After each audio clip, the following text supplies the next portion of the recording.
Aqui é o professor Arthur e neste vídeo vamos tratar de sistemas de equações diferenciais.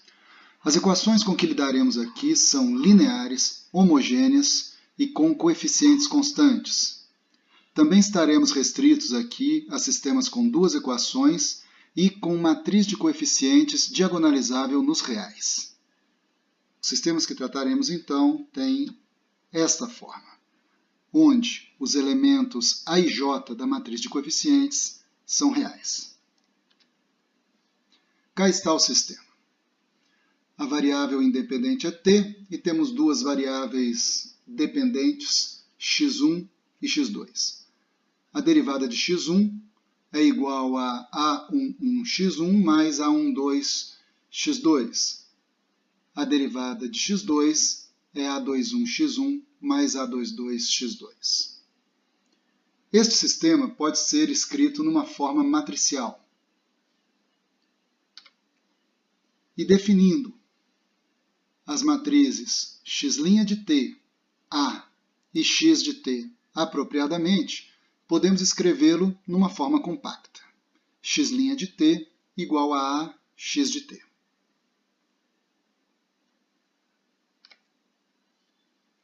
Se A for diagonalizável nos reais, existem a matriz P e a matriz D, tais que A pode ser escrito na forma P vezes D vezes inversa de P. P é a matriz de autovetores de A e D a matriz de autovalores de A. Ou seja, definindo V1 a partir da primeira coluna de P, temos que o produto V1 vezes A é proporcional a A, onde a constante de proporcionalidade é lambda1. O que significa que lambda1 é um autovalor de A e V1 é um autovetor correspondente. O mesmo acontece para V2, definido a partir da segunda coluna de P e lambda2. Muito bem, temos aqui o sistema escrito na forma compacta. Podemos agora utilizar que A pode ser escrito na forma P, D inversa de P e substituir no sistema. Podemos agora multiplicar os dois lados da equação pela inversa de P à esquerda. E agora observamos que a inversa de P vezes P é a matriz identidade. E a matriz identidade vezes D resulta em D. Chegamos, portanto, a esta forma.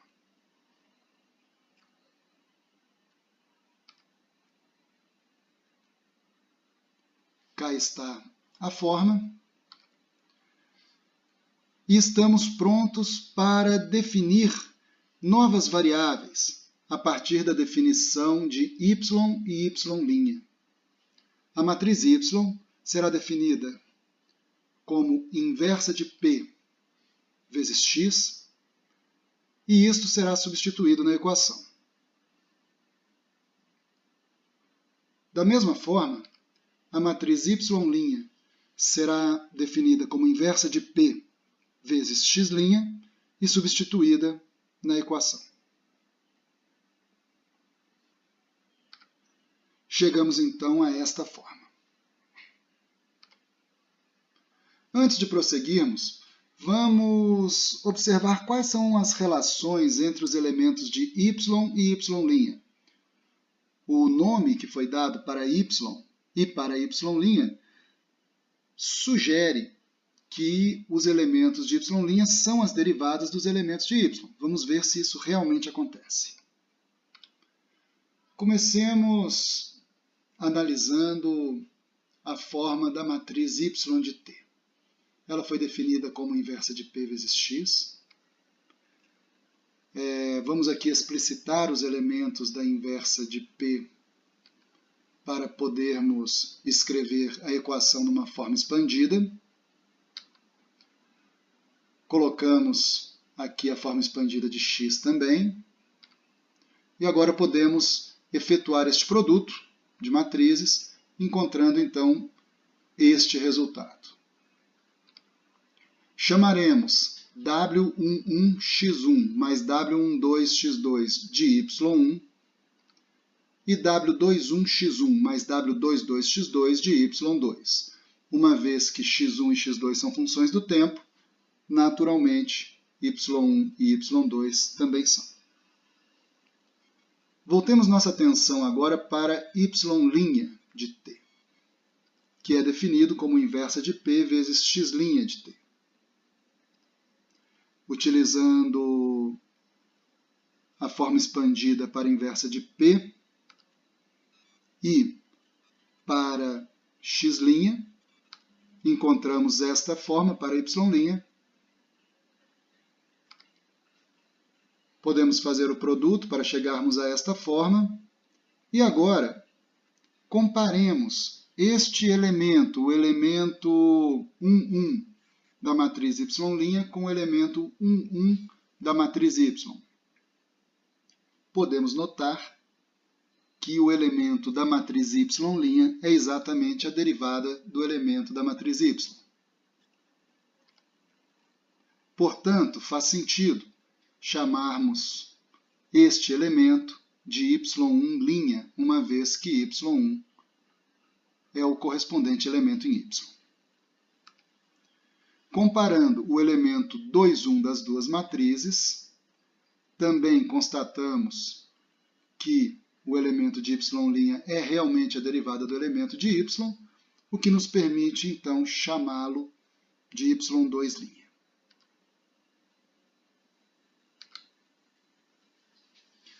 Muito bem. O que fizemos até agora? Partimos da equação x' de t igual a ax de t, cuja forma expandida é esta, e chegamos à equação y' de t igual a dy, com esta forma expandida. O que ganhamos com esta mudança de variáveis? Pois o que fizemos foi uma mudança de variáveis. Ao invés de termos equações com variáveis dependentes x1 e x2, agora temos equações com variáveis dependentes y1 e y2, definidas a partir de x1 e x2. Mas o que ganhamos, então?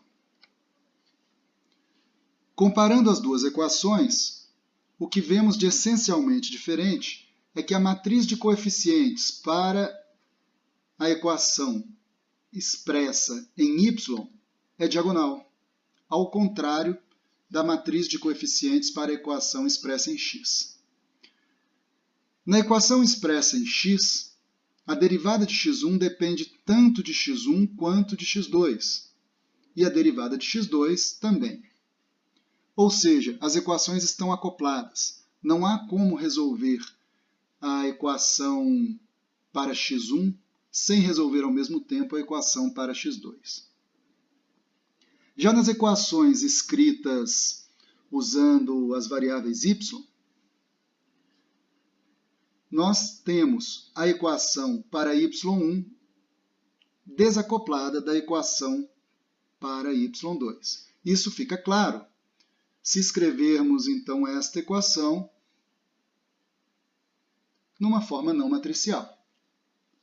Então, temos y1' igual a lambda1 y1, e y2' igual a lambda2 y2. As equações estão desacopladas e eu posso resolver separadamente, encontrando as soluções para y1 e para y2.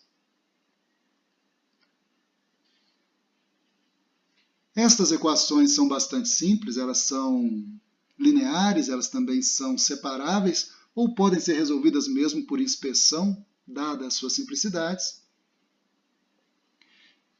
E as soluções, então, são y1 de t igual a c1 é a lambda 1t, e y2 de t igual a c2 é a lambda 2t, onde c1 e c2 são constantes arbitrárias reais.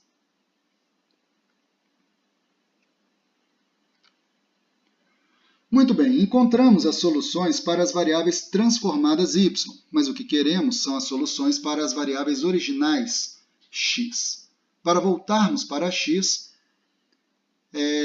escrevamos aqui a definição de y, primeiramente, que fizemos lá atrás, e agora multipliquemos os dois lados desta equação pela matriz P, pela esquerda, e observando que P vezes inversa de P é identidade, que vezes x é x, chegamos a esta forma, que pode ser escrita de uma forma mais confortável para nós, assim, x de t igual a P vezes y. Repitamos esta equação aqui. E agora vamos escrever a equação na forma expandida e realizar algumas manipulações algébricas para que x1 e x2 sejam dados numa forma interessante, uma forma boa de se trabalhar. Muito bem, o produto de P vezes y leva a este resultado.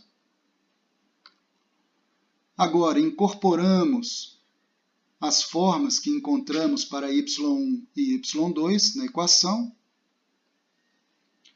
E, por fim, apenas rearranjamos os termos. É fácil verificar que o que está na última linha corresponde ao que está na penúltima linha.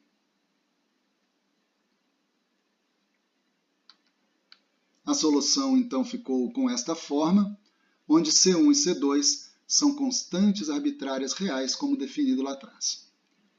É possível provar que esta é a solução geral do problema, ou seja, que não há soluções fora desta família para o sistema de equações diferenciais que estamos resolvendo.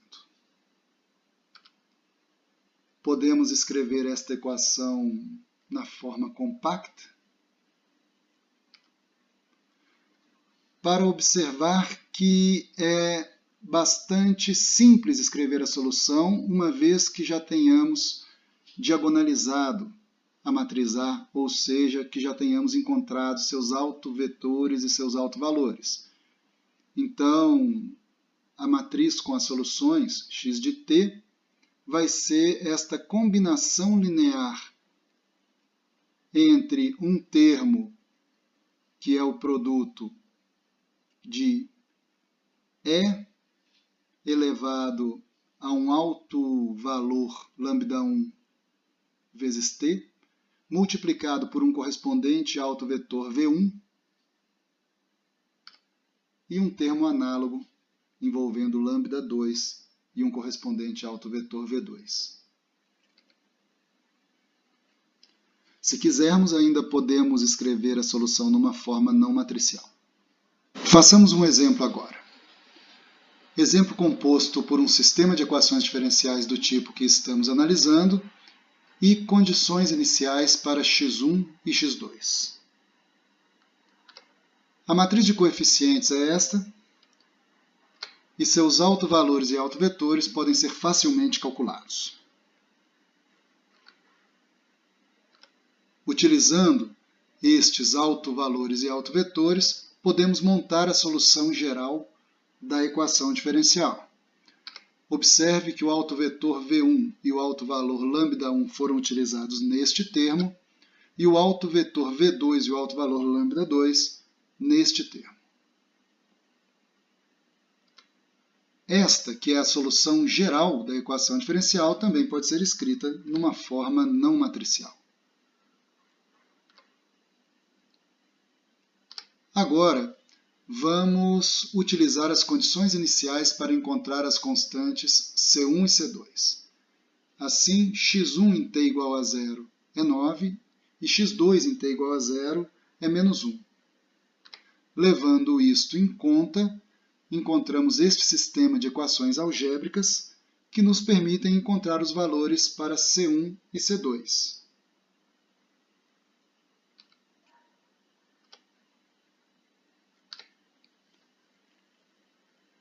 Aqui temos a solução geral E, substituindo os valores encontrados para C1 e C2, temos a solução do nosso problema de valor inicial.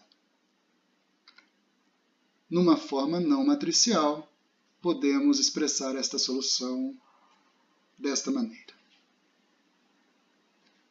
Muito bem, é isto que temos e até um próximo vídeo.